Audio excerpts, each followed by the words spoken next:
Bonjour, dans cette vidéo, nous allons voir comment renforcer votre position en parlant de votre plan B.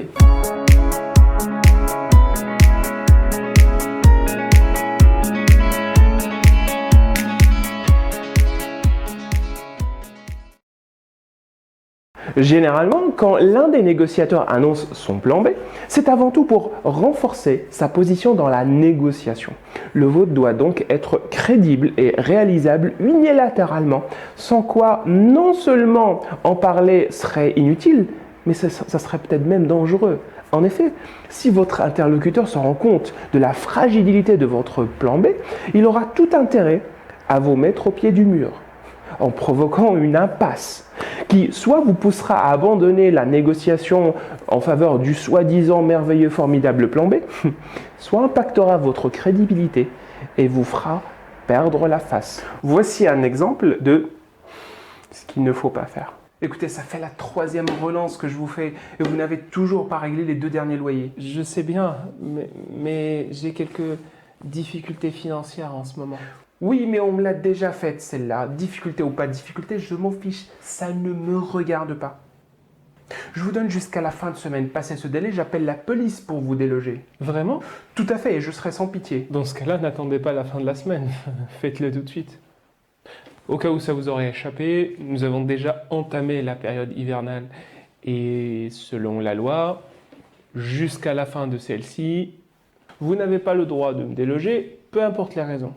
Si vous ne me croyez pas, allez voir la police, ils vous diront la même chose. Il est donc vital pour vous de travailler sur votre plan B en parallèle de la négociation afin de constamment l'améliorer. Aussi, quand vous énoncez votre plan B, arrangez-vous d'un côté avoir l'air le plus déterminé possible et d'un autre côté, montrez clairement votre préférence pour le plan A. Autrement dit, vous devez faire comprendre habilement à votre interlocuteur que c'est lui qui vous pousse directement ou indirectement à utiliser un plan B pour lequel vous n'avez pour l'instant pas la préférence.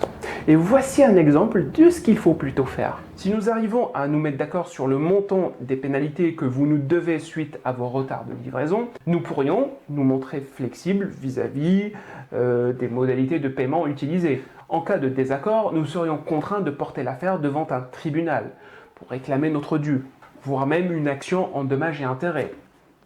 Bien entendu, nous ne sommes pas très motivés pour ce genre de solution. Nous restons persuadés que nous parviendrons à trouver une solution raisonnable avec vous pour la plus grande satisfaction de tous.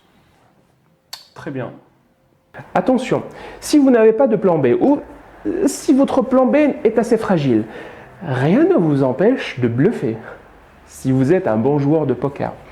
Néanmoins, ne poussez pas le bouchon trop loin et restez crédible. Voici un deuxième exemple de ce qu'il ne faut pas faire. Vous avez intérêt à être d'accord sur les 6 000 € de pénalité de retard. Sinon, je porte l'affaire devant les tribunaux.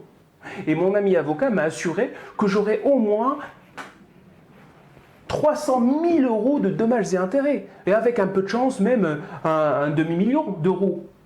300 000 €. Rien que ça. Ça sent le bluff à plein nez. Vous savez, les procédures judiciaires prennent du temps. Et ne vous inquiétez pas, je connais un ami policier qui pourra accélérer la procédure pour avoir un jugement en moins de 15 jours. Bon là, c'est sûr, c'est du bluff. Ok, allez-y. Faites-vous plaisir. Allez voir votre ami policier. Moi, je vous propose 1 000 € pour les pénalités. Et pas un centime de plus. Merci d'avoir suivi la vidéo et n'oubliez pas de mettre en pratique le ou les conseils qui vous ont semblé les plus pertinents et de me laisser des commentaires si vous avez des questions, des propositions d'amélioration ou des critiques constructives. D'ici là, je vous dis à très bientôt pour une nouvelle vidéo.